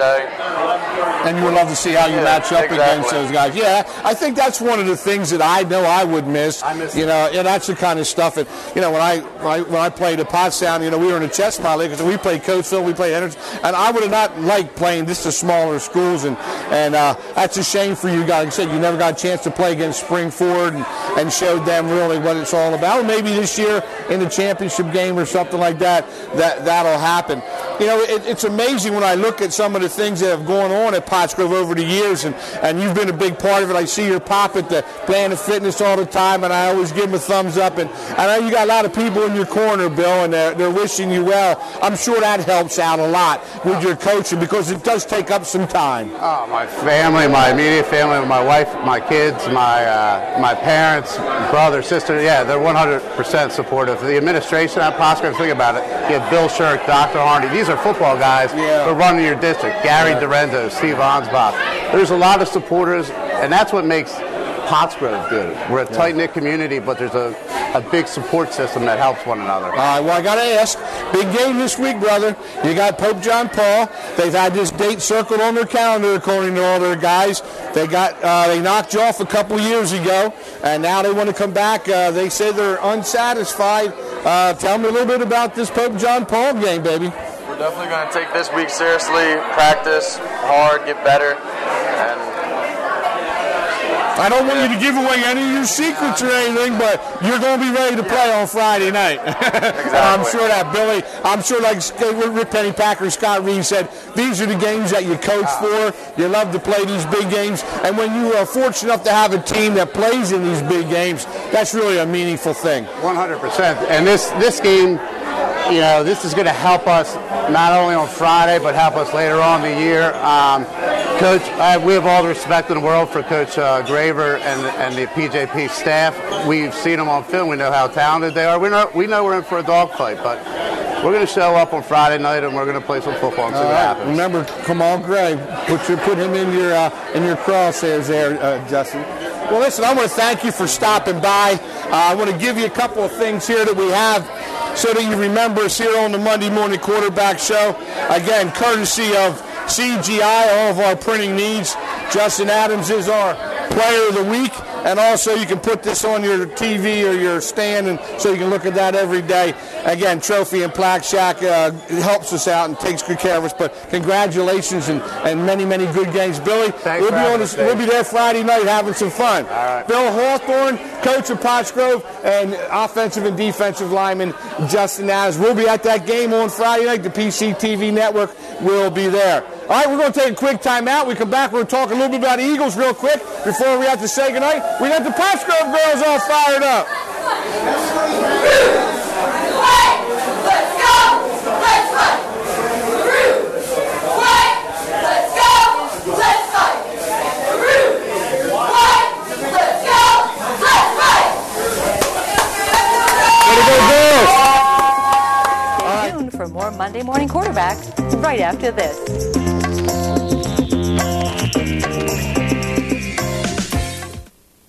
Back in 1949, Claude A. Reinhardt founded his family business, which has served the Pottstown and Tri-County area for over 50 years, specializing in residential and commercial interior and exterior painting, paper hanging, and brick restoration.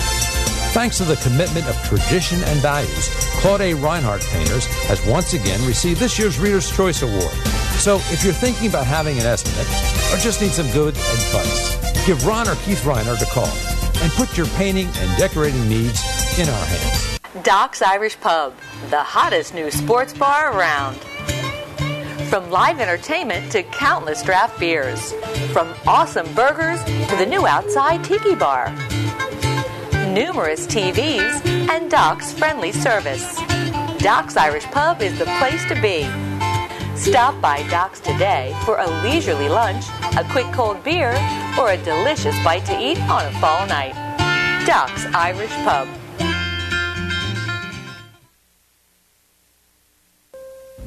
Established in 1916 and granted membership into the Philadelphia Golf Association in 1920, Brookside Country Club is well known for its challenging layout and true, fast greens.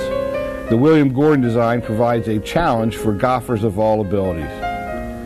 Brookside Country Club offers traditional club amenities in a family-friendly atmosphere. Brookside Country Club, where elegance and excellence are par for the course. At Vlahos Dunn Insurance, we understand what moves people in business and in life, and we use this knowledge to better serve our clients. And we bring the same work ethic and commitment to our business as our customers do theirs. Vlahos Dunn Insurance, providing quality coverage to the Tri-County area since 1994. So call our knowledgeable staff.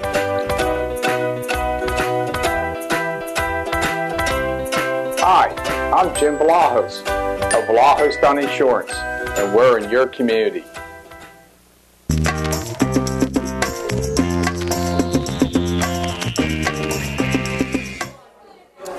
Hey, we're back here live at the Creekside Sports Bar and Grill, the Vlahos Dunn Insurance Monday morning quarterback show. I'm Dave Ridenauer, and the dynamic duo this week is myself and my good friend Scott Furman, another former coach at Perkiomen Valley guy. I coached with the Montgomery County All-Star Game. Had a lot of fun with him, get a chance to call a couple games with him up in the booth. We won't worry about him and his attire. All his other stuff must be in the wash. It must be dirty. I'm going to talk to your wife about getting your laundry done. But, Scott, thanks for coming on and helping us out here tonight and having a little fun. Big night down here at the Creekside. A lot of fun. And I want to thank Brian and Gene and also my good friend Jason Hills for helping us make tonight possible. Well, I know you're a Steelers guy, so you have to be a little excited about tonight. But our Eagles got Carson Wentz back, which was certainly a big boost and a shot in their arm this week. I don't know if they win that game without him. He showed some pretty good maneuverability, so it looks like his knee is back. And you know what, Dave? Everyone's worried. His knee. He showed yesterday he's ready. There is no problem with Carson Wentz. He's going to be the player he's going to be. You're not going to stop him from doing what he wants to do. And again, that's what makes this offense dynamic, is when you let Carson be Carson. Well, it's funny because you hear a lot of guys that never played football, and when you play football, you have to play football. You can't be in a bubble. You can't be something else. You got to play football. And there are times when you're going to get hit. and there's times that you're going to be able to avoid some hits, and obviously, you don't want him lowering his shoulder into a 250-pound linebacker and whatever, but part of what makes him is what you just mentioned, Scott, is that his availability to move the ball. Right, and exactly. You look at him going yesterday for that first down. I mean, you cannot tell Carson Wentz not to make those plays. He's going to make those plays. And I think, Dave, if they take that part of Carson out of him, they're done. Exactly. Offensively, they're done. I agree. But I think he had the whole stadium. My son was down there and all his buddies. And he said you could feel the electricity in the stadium. But I'll tell you what, I'm going to give Frank Reich, who was the new coach, who was formerly with the Eagles, a lot of credit because I'll tell you what, the Colts defense was flying around and they were hitting people. I think that's a team that's improved. I think you're going to see a lot more out of the Colts coming up in the future here. And it's amazing to see Frank Reich, his demeanor, his calmness, and his team displayed that yesterday. They didn't get excited. They kept to their core what they were doing. Well, Andrew Luck is a guy, obviously he was a number 1 overall pick, and they had said when he was coming out he had the most talent since John Elway, and he certainly was very talented, but he's been bothered by this shoulder issue. And, he did not look like he's back 100%, but he's obviously good enough to play, and it's good to see him back out there, but, boy, he's not back, I don't think, yet to be 100%. I agree. I think he missed some passes yesterday. I think he missed some in the end zone, and some of his receivers, you could sense their frustration that he wasn't getting the ball to him on time.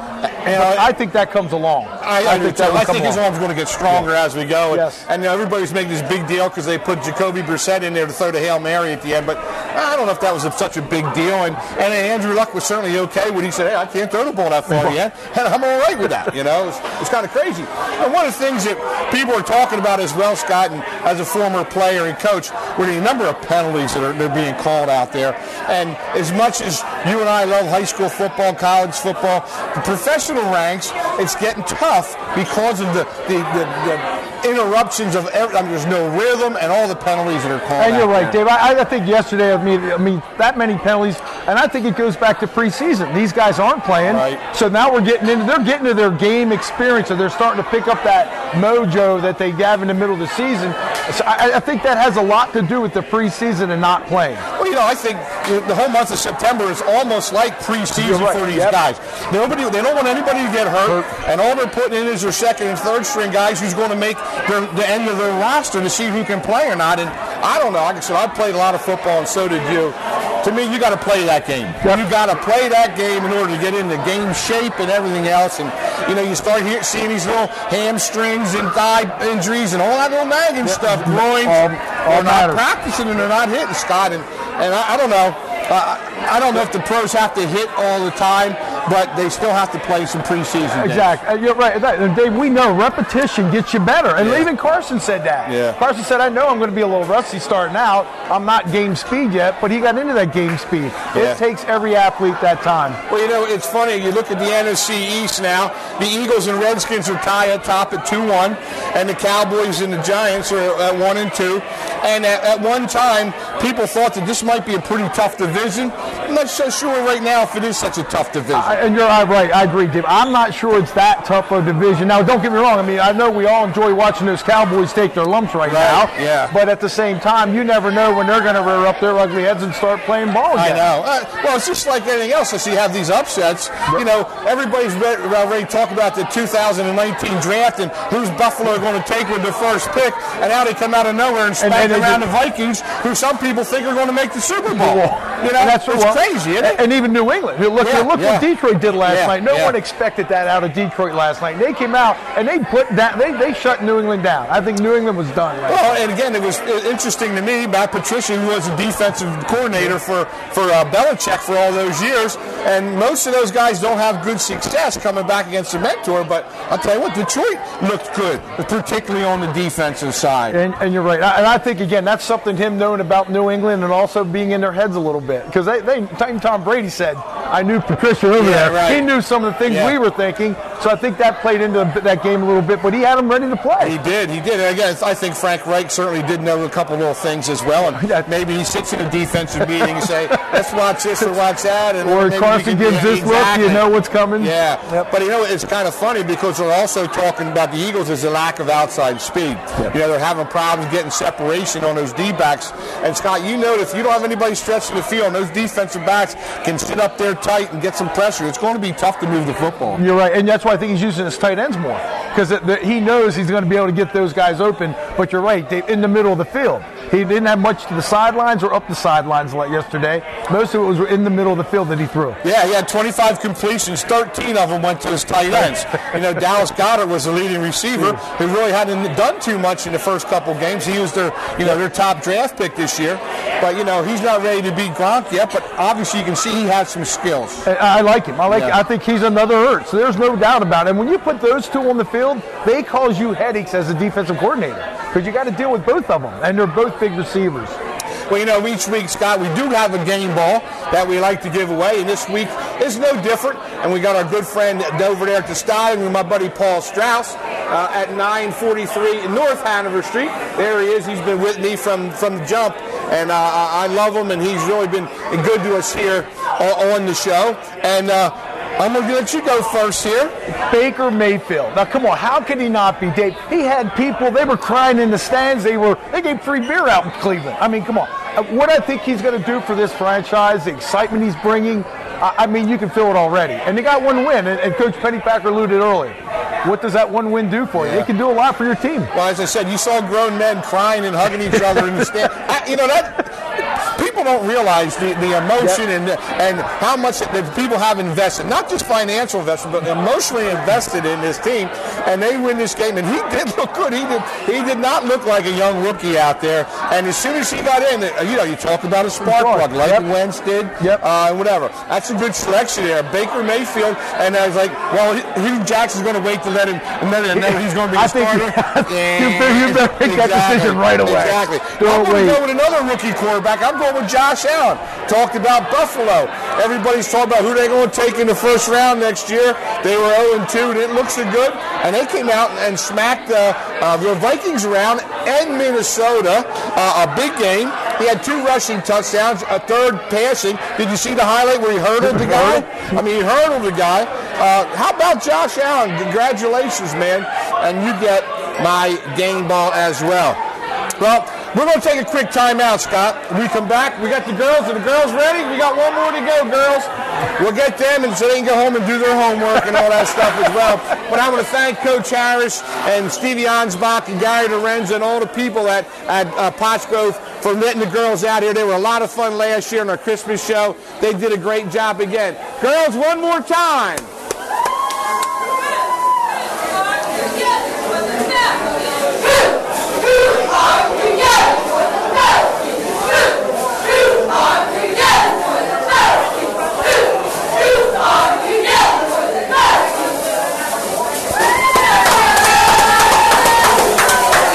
Stay there. Stay tuned for more Monday Morning Quarterback right after this.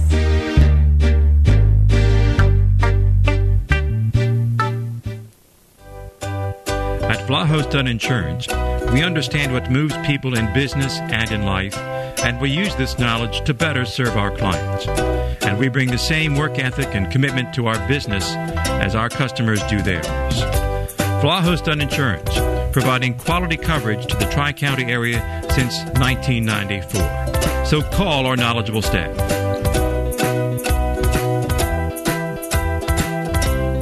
Hi, I'm Jim Vlahos of Vlahos Dunn Insurance, and we're in your community.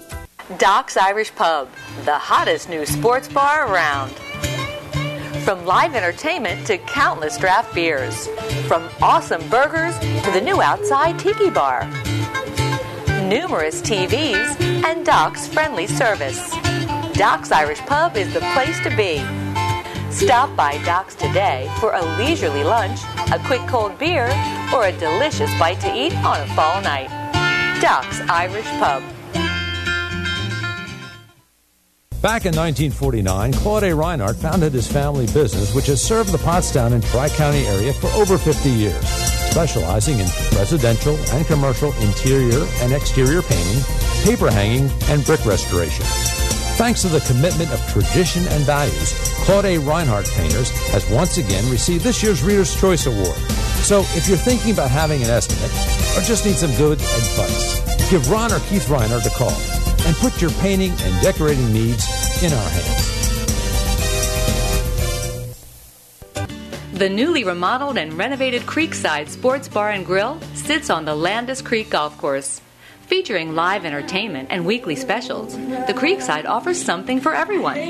Discounted beer and wing prices during all Eagles games brings a being at the game feeling. With tailgating, big screen TVs, and wearing your team colors, you can bring the fall spirit to Creekside. So stop by the Creekside Sports Bar and Grill and see all the fun things it has to offer.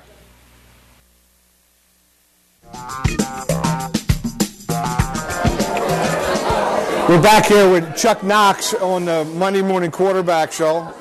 Chuck Knoll. Chuck Knoll. Chuck Knox was. Yeah, he was. He was the Rams, I think. Yeah. Chuck Knoll. I'm Chuck sorry. Knoll. That's all right. And with his Pittsburgh Steeler on again, my man Scott Firm and Dave Ryder here on the Vlahos Dunn Insurance Monday Morning Quarterback live at the Creekside as we start to wind down here, get ready for the Monday night game, which is his Pittsburgh Steelers down in Tampa.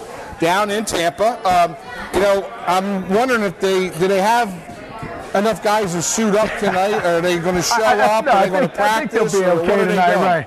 I just hope Fitzpatrick wakes up and comes out of his dream and understands, hey, this is the real world. I shouldn't be throwing all these touchdown passes. Well, I'll tell you what. They obviously beat the Eagles a couple weeks ago, but when he came out for the press conference in Deshaun Jackson's outfit with the chains and stuff, that was really cool. It was really cool. Like, you're thinking, is he some sort of Ivy League nerdy guy or not? No, he's cool. That was pretty impressive. Well, Mike Tomlin obviously is coming under some pressure right now, and he has been tagged with that player's coach label, and sometimes that's good, sometimes it's not so good. Obviously, this week they had some problems with Antonio Brown, not showing up for practice and all that, and all he wants to do is win. And there was some stuff on the sidelines. As a Steelers fan, how do you take all that? I got to tell you, I'm shocked by it. I'm shocked that the Rooney family would let it happen. I would think they would be stepping in right now to stop it. And Dave, you and I've been coaches. You know how one player they can just tear everything apart in that locker room, and you have the offensive lineman talking about Levy, and then you have Antonio doing his antics. It has an effect on this team. There's no doubt. It's distracting from what they want to do on the field, and they've got to stop that stuff. Well, and not even if they try to keep it out of their mind, every person in the media and everybody else keeps asking them questions about it, which never allows them to concentrate on what they need to do. And as a professional athlete, you better make sure that you have your game intact. Well, you know what, Scott? I got a question for you. Each week we have our Big Frank question of the week, brought to you by Clean Cut Lawn Service. My good buddy Ronnie Bittara, Big Z as is. That's his pop, Big Frank, and we used to have a lot of fun with him on the show. He used to love this. He was sitting by the phone, and he wanted to call in and win this question. Well, we used to throw it out there to the public and win a pizza. But that's one of the last times that we saw Big Frank. That was a Monday night game. The Eagles and the Redskins played. We were down at his place. We had a great time with that. But again, I want to thank the whole Bittara family for keeping this thing going. All right, here we go. You're a big Steelers fan. You got your terrible towel. You got your Palomalu shirt on. Jack Delaplane, Pottstown's finest, played at Salem College and then played for the Pittsburgh Steelers. My question to you is a two-parter. A, what was his nickname? And B, what number did he wear? For the Pittsburgh Steeler fan, what number did Jack Delaplane wear, and what was his nickname? Well, I'm not sure the nickname, but I want to say 57 maybe was his number. Well, he was a running back. Oh, he's a linebacker. No, he actually backed up Franco Harris and Rocky Bleier. He played for the Steelers in the mid-'70s out of Salem College. He was a heck of a player. He actually wore number 35. And he had a couple of big games when it was raining, and he really played well, and they called him Hydroplane because of his ability to run on the wet surface. So it was Jack Hydroplane Delaplane. So if anybody ever asked you, Pottstown's guy, Jack Delaplane, wore number 35, and his nickname was Hydroplane. All right? Gotcha. I played on that turf on the Three Rivers, I'm sure. Yeah, absolutely. There you go. Yeah. That's Hydroplane on that turf. Exactly. And that was the old stuff like the vet had. That's exactly which right. Really wasn't too good at all. Wasn't really turf. No, I know. I remember when my sons played at the Owen J. Roberts when they had their old turf. They said, man, that was not fun, Dad, at all. All right, here we go. 5-pack picks, big boy. We're going to start tonight. I beat Joe C. last week. I was 4-1. He was 3-2. So you got some big shoes to fill. All right, our 5-pack picks are brought to you by Izzy's on 3rd. Make sure you stop over there and tell Kurt and Jimmy and all the guys over there that we sent you. It's always a fun time. Trivia on Thursday nights as well. Here we go. Monday Night Football. Pittsburgh Steelers at Tampa Bay. I'm going with Pittsburgh. All right, There's no doubt. I think they rebound tonight. I'm going to give you the stars, so when I correct them, I know. 65-inch TV, I hope they rebound tonight. Or that's going to be taken care of. I'm going with Tampa just to go against you. I'm going with Fitzmagic here tonight just to go up against my buddy Scotty Furman. Now, Thursday night, here's an interesting game. Now, the Vikings, which had been rumored to be one of the best teams in the NFL, they have to come back on Thursday and rebound at the Rams. Rams are 3-0. Vikings at 2-1 now. Should be an interesting game. How do you like that? And I like the Rams. I like what McVay's doing out there with this team. I like what Goff's doing, the quarterback. I like the Rams in this pick. I like the Rams, too, a little bit. Gurley is certainly a guy that's a tough guy to run down. And their defense, even though he took a couple hits in the secondary this week, I still think that they have enough to beat the Vikings. But I think that could be a good one. And we're going to see if our quarterback, Kirk Cousins, is worth all the money this week. Now, here's an interesting game all of a sudden.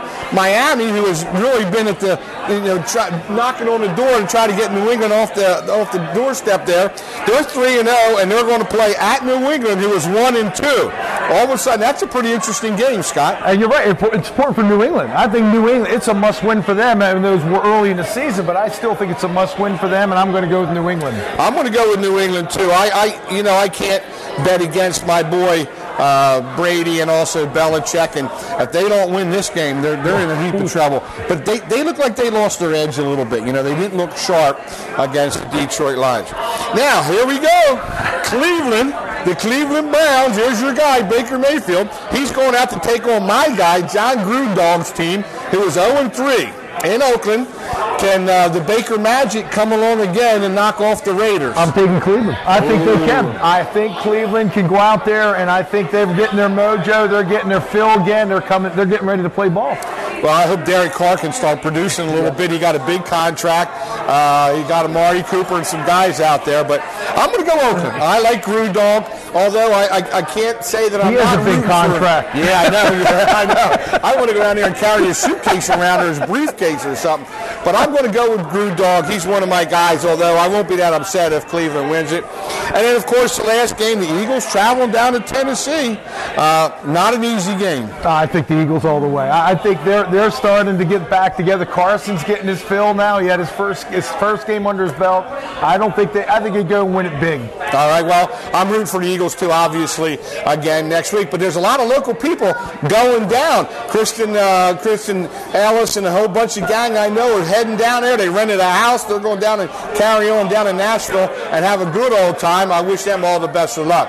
And I hate to end the show on a sad note, but I did want to say my condolences to Dave Marsteller and his family. He lost his mother the other night very unexpectedly, and Dave was one of our original sponsors when he had the Tri-County signs. He made my Monday morning quarterback sign for me years ago, and he's always been a good guy and a supporter of the show. And we want to wish the whole Marsteller family condolences there and all the best. You are in our prayers with respect to your mother.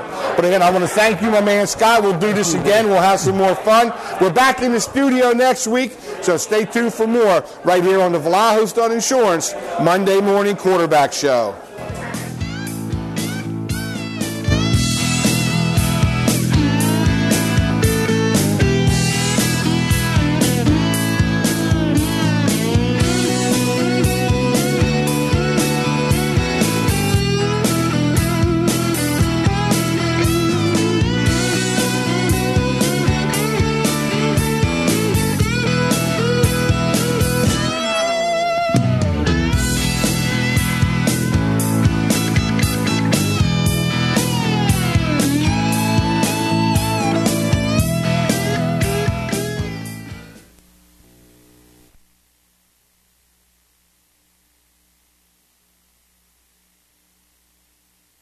Last week, and to praise knowledge, temperance, to temperance, patience, to patience, godliness, to godliness, brotherly kindness, and to brotherly kindness, charity, which is love. And he says that if you have these things abounding in you, he says that you will neither be unfruitful or barren, meaning spiritual unfruitfulness. But any man, he said, that lacks these things, he says, is blind, has forgotten what God has done for him. And so then he gives the admonition. He said, therefore, make your calling and